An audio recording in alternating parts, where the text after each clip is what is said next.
আজ এমনই এক কবিতা পাঠ করব, যে কবিতা পাঠ করবার জন্য আমি দীর্ঘদিন অপেক্ষা করেছি।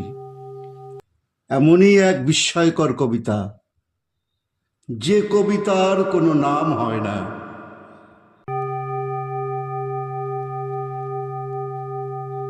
কলমের শ্রদ্ধেয় কবি অলোক চক্রবর্তী।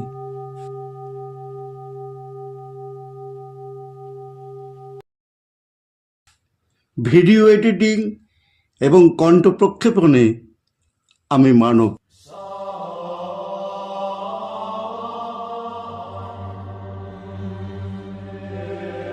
আমার একজন শুভাকাঙ্ক্ষী ও অভিভাবক সম্প্রতি ফোনে আমাকে বললেন, অলোক, মৃত্যুকে স্টেশনের প্ল্যাটফর্মের বেঞ্চিতে বসিয়ে রেখে মৃত্যুকে নিয়ে একটা কবিতা লিখে ফেলো তো। এমন এক অদ্ভুত আবদারে হতভম্ব আমি। তারিখটা ছিল 15ই নভেম্বরে 2020, এক ঐতিহাসিক বিয়োগ ব্যথাপূর্ণ দিন। কিংবদন্তি মানুষ সৌমিত্র চট্টোপাধ্যায়ের শেষ বিদায়ের দিন। আর তখনই ভাবলাম, আমার মেয়ে টুম্পাকে বলি, চল আজ এক অঙ্ক খেলা খেলি। কাগজ কলমটা হাতে নিয়ে দেখি। ভাবছি বলবো কি বলবো না এই অঙ্ক খেলার কথা। বাস্তবতার কঠিন মোড়কে মোড়া অঙ্ক খেলার হিসেবটা চল শুরু করি। কাগজ কলমটা হাতে নিয়ে দেখি, লিখে ফেল।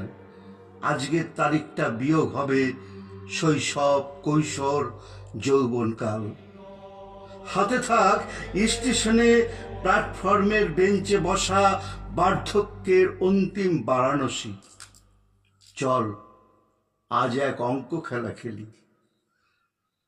শৈশব, কৈশোর, যৌবনের ভাগ্যচক্র, জন্মকুণ্ডলীর তারিখটা লিখে নিলে বিয়োগ ফলে শূন্য ভেসে ওঠে। চল এই অঙ্ক খেলাটাই ভালোভাবে খেলি। বিধিলিপির শেষ স্টপেজের মুখে লাল সিগন্যালের অপেক্ষায় একটুখানি জিরিয়ে নেওয়া যাক। স্টেশনে প্ল্যাটফর্মের শেষ সীমানার বেঞ্চে মৃত্যুকে বসিয়ে রেখে হিসেবটা ঠিক করে নিই। কাগজ কলমটা হাতে নিয়ে দেখি। চল আজ এক অঙ্ক খেলা খেলি। চল আজ এক অঙ্ক খেলা খেলি।